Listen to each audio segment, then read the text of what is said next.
Mucho gusto, mi nombre Mucho es gusto. Pamela. ¿Cómo me siento? Bueno, mi nombre es Paulina y el día de hoy me voy a atender. ¿Cuál es su nombre?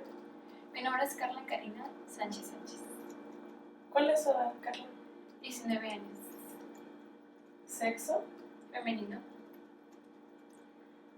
¿Dónde nació Carla y qué día? Nací en San Luis Río Colorado, Sonora, el 18 de octubre del 2000. ¿Y actualmente reside aquí en Tijuana? Sí, ¿Cuál es su dirección? Avenida Aranjuez, Privada San Marcos 2779. ¿Su estado civil, Carla? Soltera, ¿Y su nacionalidad? mexicana. ¿Su ocupación? Estudiante.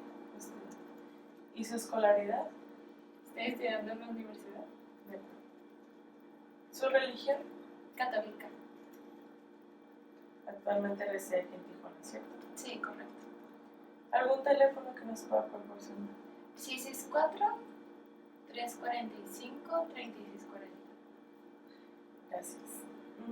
¿Usted es independiente o hay algún tutor a su cargo, Carla? Mis papás, mi papá Juan Manuel Sánchez Llamas. Gracias. Ahora vamos a pasar con unas preguntas sobre sus antecedentes en su familia, ¿está bien? Sí. De acuerdo. ¿En su familia han sufrido enfermedades, familiares directos, cercanos? Mis dos abuelos de la parte materna tienen diabetes. Mi abuelo fue operado de la espalda, la columna. Mi mamá la operaron de la matriz, no tiene matriz. Y recientemente la operaron de la rodilla y también las dos cesáreas que tuvo. Y mi papá fue intervenido 2 veces del corazón por isquemia. Y mi hermana también la han intervenido por el riñón. De acuerdo. ¿Y de abuelos de parte de su papá? ¿Desconoce? Desconozco. De acuerdo. ¿Antecedentes de usted, Carla? Cuando era niña, presentó alguna enfermedad? Cuando era niña tenía asma por muy poquito tiempo y también tuve varicela. De acuerdo. ¿Y no ha presentado ninguna intervención quirúrgica, verdad? No, ¿Transfusiones de sangre? tampoco. ¿Es alérgica a algo? No, ¿Antecedentes de convulsiones o de adicciones? no. ¿Cuántas veces come al día, Carla? 3. ¿Y tiene colaciones? Sí, 2. ¿Cuántos litros de agua toma al día? 2 litros, ¿Y cuántas horas duerme? de 7 a 8. ¿Alguna actividad física o de ocio que le guste hacer, Carla? Me gusta cantar. ¿En su casa, Carla, usted tiene piso, Sí, ventilación, también. iluminación, Sí, agua potable y drenaje sí, y gas? también. ¿Se baña a diario, Carla? Sí, ¿Y cada cuánto se lava los dientes? 3 veces al día, más o menos. ¿Y se lava las manos frecuentemente o de vez en cuando? Frecuentemente. ¿Consume alcohol, No, tabaco, tampoco. drogas No. y algún medicamento que usted se Estoy actualmente? tomando, creo que se llama gestageno. Está bien. Son hormonas.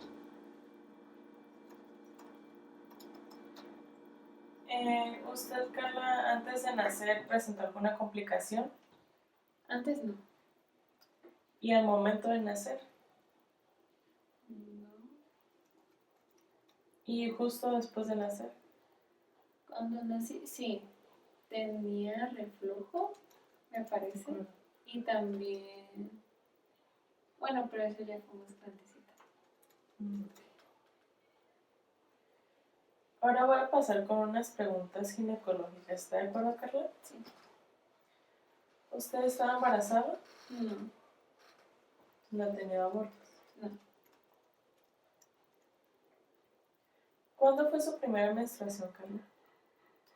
Yo estaba en sexto, tenía 11 años, 11 años. así que yo creo que 2012. 2012. De acuerdo. ¿Y fecha de su última menstruación, recuerda? El Día de las Madres, 6 de mayo. 10 de mayo. Esta menstruación, Carla, ¿cómo es? Es abundante, ¿El color? rojo, Rojo. ¿Opaco, brillante? brillante. De acuerdo. ¿Usted, Carla, en su menstruación presenta mucho dolor? No, ¿No? ¿Su menstruación cada cuánto viene, Carla? cada 30 días. ¿Y cuánto le dura? Dura 7 días. 7 días. ¿Está tomando actualmente anticonceptivos? No, ¿Inicio de vida sexual? no, ¿No? ¿No presenta enfermedades de transmisión sexual? no. De acuerdo. ¿Usted tiene antecedentes laborales, Carla? ¿En su trabajo? Pues soy estudiante. Así. ¿No ha trabajado? No. De acuerdo.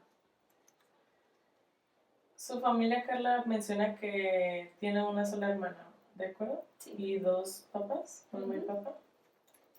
¿Viven en zona rural o urbana? Urbana. ¿Y su familia vive junta? Sí. ¿Todos viven juntos? De acuerdo. Bueno, Carla, ¿qué la trajo a consulta? Cuente. Pues tengo un dolor de garganta desde hace 3 días y principalmente me duele mucho como cuando trago o como. ¿Y este dolor, Carla, del 1 al 10, en qué escala lo escribiría? 6. Un 6. ¿Y este dolor es de que va y viene o siempre? Siempre dura. Es muy constante. Muy constante. Sí, principalmente cuando como. Cuando tragas, cuando Sí, no. cuando trago. De acuerdo. ¿Algún otro síntoma, Carla? Pues me duelen los oídos, pero no Los mucho. oídos. Pero sí van como varios días que ya me duelen. De acuerdo. Y también he tenido fiebre, Ujú. me duele mi cabeza y también he tenido malestar estomacal últimamente. De acuerdo, Carla. ¿Cuántas veces tiene deposiciones en el día? ¿Cuántas veces va al baño? Como unas 3. 3 veces. ¿Y estas deposiciones, Carla, cómo las describiría? ¿Sólidas, líquidas? Pues se ven aguadas, entonces yo creo que líquidas. ¿Líquidas? ¿Y estas son muy poca o es abundante? Es mucho, es abundante. De acuerdo. Y esos síntomas, Carla, me comenta que no se van, No. siempre están ahí. Sí. De acuerdo. ¿Y ha tomado algo para calmar esos síntomas? He intentado tomar paracetamol, ¿Paracetamol? pero pues nada más me calma como por una hora, un ratito. De acuerdo. Y No le el dolor funciona. continúa. Muy bien, Carla. Entonces vamos a pasar a una exploración física. Aquí. Vamos a continuar con la exploración física del paciente, siguiendo los pasos de inspección, palpación, percusión y auscultación. Vamos a iniciar la exploración física con una inspección general. Primero, vamos a inspeccionar su impresión general, es decir, cómo es la impresión de la paciente al momento de que llega a la consulta.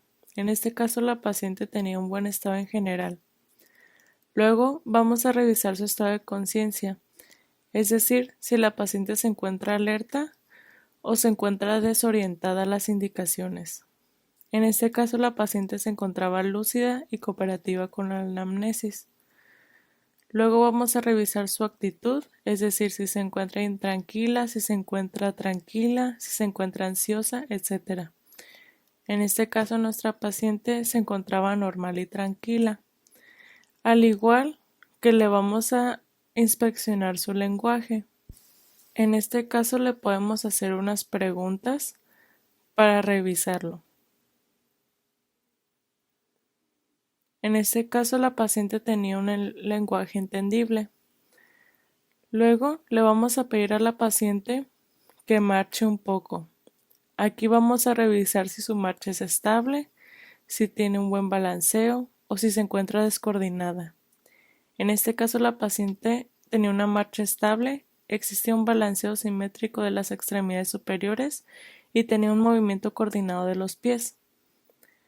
También al momento de la anamnesis vamos a revisar sus facies, es decir, la expresión de su cara.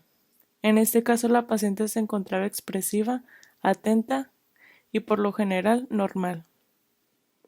Por último, vamos a revisar su integridad anatómica. En este caso la paciente tenía su integridad normal y completa. Siguiente, vamos a calcular sus signos vitales. Con el medidor de presión vamos a calcular su tensión arterial. También nos va a calcular su frecuencia cardíaca. Después vamos a calcular su frecuencia respiratoria colocando nuestro dedo índice debajo de la nariz del paciente, calculando cuántas veces respira en 15 segundos. Esto lo vamos a multiplicar por 4 para que nos dé las respiraciones por minuto. Después vamos a calcular su temperatura. Y por último, vamos a calcular su saturación en oxígeno.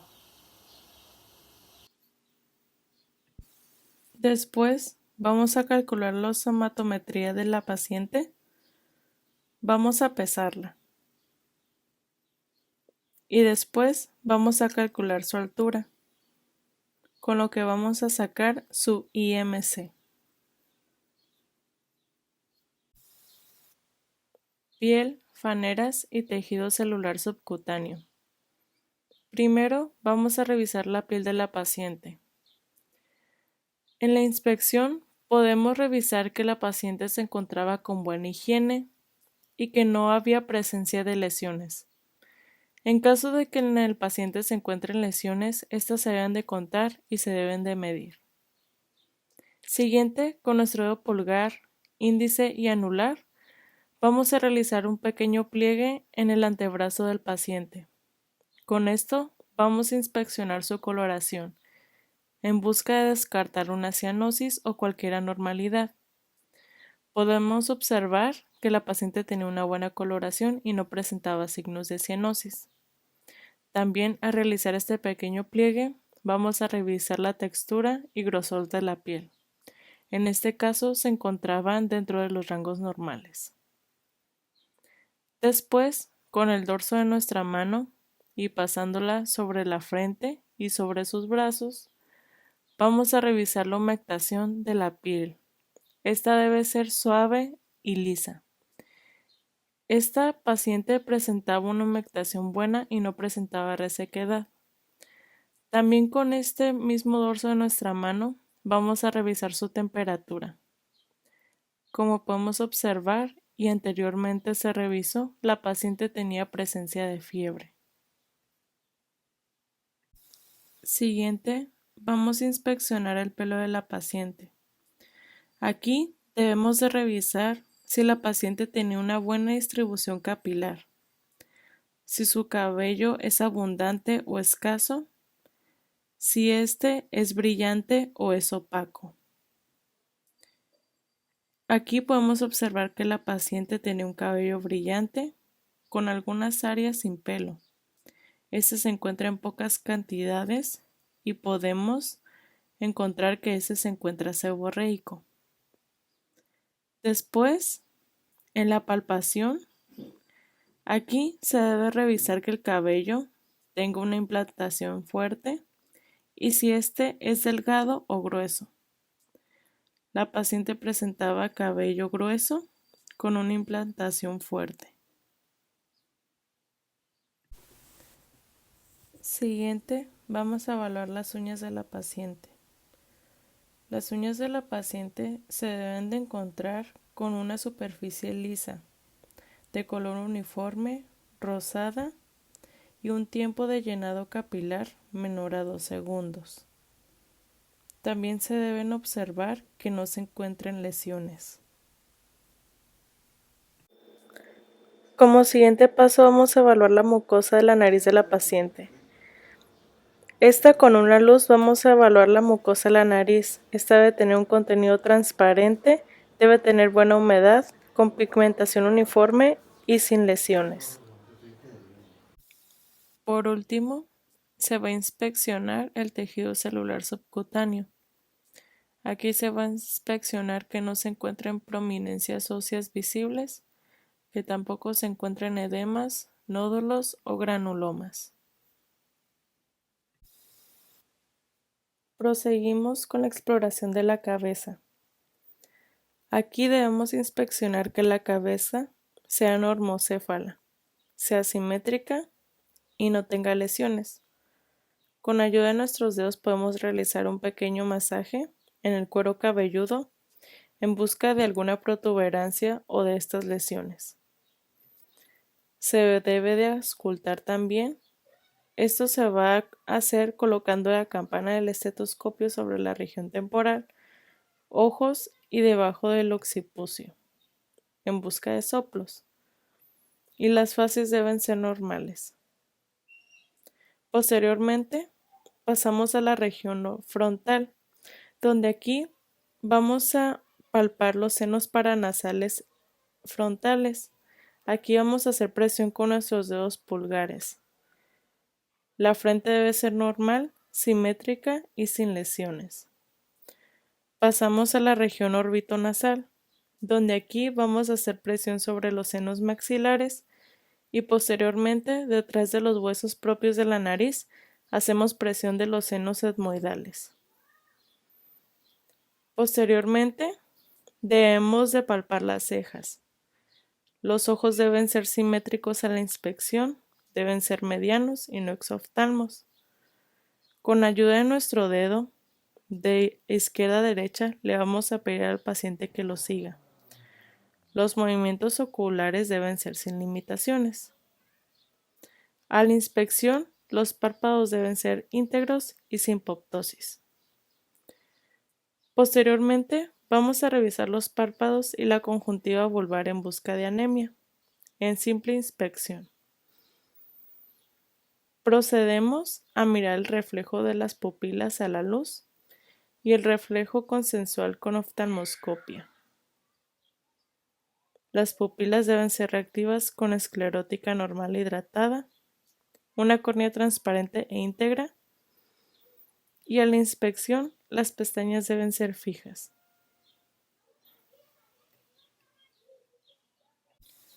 Por último, para la inspección de cabeza, debemos inspeccionar la región orofaringea. Los labios de la paciente deben ser simétricos, rosados y sin lesiones. La lengua debe ser sin hipertrofia con buena coloración, presentando a la úvula normal, central y pequeña. Esto lo vamos a hacer con ayuda de una batelenguas, pidiéndole a la paciente que exponga la lengua. Vamos a hacer presión con el abatelenguas sin tocar la óvula. Con nuestros instrumentos de diagnóstico debemos de revisar los oídos. Estos deben ser aparentemente normales y con pabellones auriculares simétricos. Las estructuras cartilaginosas deben ser íntegras. Continuamos con la exploración de cuello. A simple inspección debemos observar que el cuello es cilíndrico, simétrico y sin lesiones. Continuamos con la palpación. Para la palpación del cuello se van a buscar adenopatías o ganglios inflamados. Aquí se van a palpar los ganglios submentonianos con ayuda de nuestro dedo índice y anular, haciendo un pequeño masaje. También los ganglios submandibulares, los laterocervicales, los periauriculares y los retroauriculares. También se va a palpar la glándula tiroides. Aquí vamos a colocar nuestros dedos pulgares en la parte posterior del cuello y el resto de los dedos van a rodear el cuello quedando en la parte anterior de este. Con nuestro dedo anular vamos a palpar el cartílago cricoides y se le pide al paciente que degluta. La tráquea debe tener buena movilidad de un lado a otro. Esto con ayuda de nuestros dedos, haciendo un pequeño movimiento. A la percusión no deben de existir movimientos ni sonido alguno. Por último, para su auscultación, se va a auscultar la arteria carótida en busca de soplos y también se va a auscultar la glándula tiroides en busca de bocio. Proseguimos con la exploración de tórax. A la inspección, debemos observar que la paciente tenga un tórax simétrico y que al respirar, la expansión pulmonar sea normal. La paciente presenta una respiración normal y una frecuencia respiratoria que ya se midió anteriormente de 12 respiraciones por minuto, dentro del rango normal. A la palpación, se palpará el tórax en busca de zonas de dolor. También se palpará en busca de protuberancias anormales y se palparán las crepitaciones en la base del cuello y en la parte superior del tórax en busca de neumotórax o de fracturas óseas. Se palpará la caja torácica al respirar, las cuales con 2 manos rodeando el tórax se deben de juntar de manera simétrica al momento de que el paciente inspire y expire. Por último, se van a palpar las vibraciones focales, haciendo presión con la parte lateral de la mano en distintas zonas del tórax, mientras el paciente repite varias veces la misma palabra. 33. 33, 33, 33, Fuerte. 33, 33, 33, 33, 33. Para la percusión, se percuten los espacios intercostales y el borde de la escápula. Esto se va a hacer de manera cefálica a caudal, buscándose el claro pulmonar. Por último, en la auscultación se van a buscar los murmullos pulmonares de vértices a bases, de manera anterior y posterior, de manera que se hizo en la percusión. Mientras se hace esto, se le va a pedir al paciente que respire lento y profundo, en busca de ruidos pulmonares patológicos y no patológicos.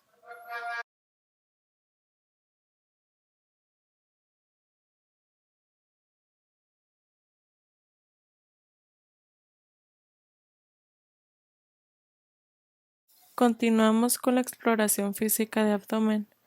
Para esto le vamos a pedir al paciente que se recueste. Vamos a inspeccionar su abdomen de manera que éste se encuentre simétrico, que la cicatriz umbilical sea normal, que la pulsación de la aorta sea visible, la piel con coloración normal y una respiración predominantemente abdominal. Siguiente se va a auscultar debido a que la palpación o la percusión pueden afectar los sonidos gástricos. Se van a auscultar los movimientos peristálticos. Estos deben ser normales, no deben ser hiperactivos y tampoco hipoactivos. Siguiente se va a realizar la percusión. Esta se debe hacer por cuadrantes y se deben percutir sonidos timpánicos o sonidos mates. Por último, se debe realizar la palpación, esto haciendo un poco de presión en el abdomen del paciente. Aquí se van a realizar la palpación por cuadrantes y se van a palpar los distintos órganos. Por ejemplo, en el hipocondrio derecho podemos palpar el riñón. En la región epigástrica podemos palpar el hígado y la curvatura menor del estómago. En el hipocondrio izquierdo podemos palpar el vaso. En la región lumbar derecha podemos palpar el colon ascendente. En la región umbilical podemos palpar el colon transverso, el yeyuno y el mesenterio. En la región lumbar izquierda podemos palpar los uréteres, el colon descendente también. En la región ilíaca derecha podemos palpar en las mujeres los ovarios y las trompas uterinas, así como también se puede palpar el apéndice, el ciego y el ilion y el cordón espermático en el hombre. En la región hipogástrica se pueden palpar los uréteres, el colon sigmoide, la vejiga, el útero y vagina en la mujer, la próstata en el hombre y el recto. Y en la región ilíaca izquierda se puede palpar el colon sigmoide, ovario en la mujer y cordón espermático en el hombre. Siguiente, vamos a realizar la exploración neurológica. Primero, vamos a evaluar al paciente con la escala de Glasgow, sumando un punto por cada sección que se evalúe al paciente. La primera sección va a ser la fase ocular, después la fase verbal y por último la fase motora. En este caso, la paciente tenía puntuación con 15 de 15. Después se va a evaluar al paciente con la motilidad activa, es decir, los movimientos realizados que se pueden realizar sin complicaciones y con facilidad. Y la motilidad pasiva, que es la movilización en distintos segmentos del cuerpo y que el paciente no presente resistencia a estos movimientos pasivos. También se va a evaluar la motilidad refleja, es decir, los reflejos del paciente. Se van a evaluar también los pares craneales, los cuales también ya se han evaluado anteriormente. Y por último, la sensibilidad a los estímulos. En este caso, la sensibilidad de la paciente estaba conservada y sin anormalidades. Para la exploración del sistema musculoesquelético, se va a observar el volumen muscular o si existen movimientos involuntarios en el paciente. Se observa también la musculatura de la mano, es decir, los músculos interóseos, pidiéndole a la paciente que extienda su mano y que estos músculos se encuentren de tamaño normal. Se va a evaluar la resistencia y la fuerza, realizando presión en el cuello, evaluando la extensión de este en el paciente. Se observará también la simetría de los brazos y con los ojos cerrados se le pedirá a la paciente que extienda los brazos y los mantenga así. Con el tiempo, estos deberán de descender. Para evaluar la fuerza de los brazos, el paciente extenderá los brazos, para lo cual deberemos aplicar presión sobre estos para ver si el paciente se sostiene. Para la fuerza de los codos, la paciente intentará desplazar los brazos contra fuerza. Se revisa también la fuerza de las manos y dedos contra resistencia. Para evaluar la fuerza del tronco y extremidades, con los brazos cruzados, le pediremos a la paciente que se pare y se siente. Por último, revisaremos de igual manera la flexión de las rodillas contra fuerza y la flexión de los pies. Para la exploración genital, se debe explorar el área genital. En esta paciente femenina, los genitales externos deben ser normoconfigurados y sin lesiones aparentes. La vagina se debe encontrar con un trayecto libre, normotónico, y esta debe ser normotérmica. Para la exploración de las mamas, estas en la inspección deben ser simétricas y en la palpación no debe de haber presencia de nódulos u hundimientos. La piel debe tener un aspecto normal, al igual que debe ser normotérmica.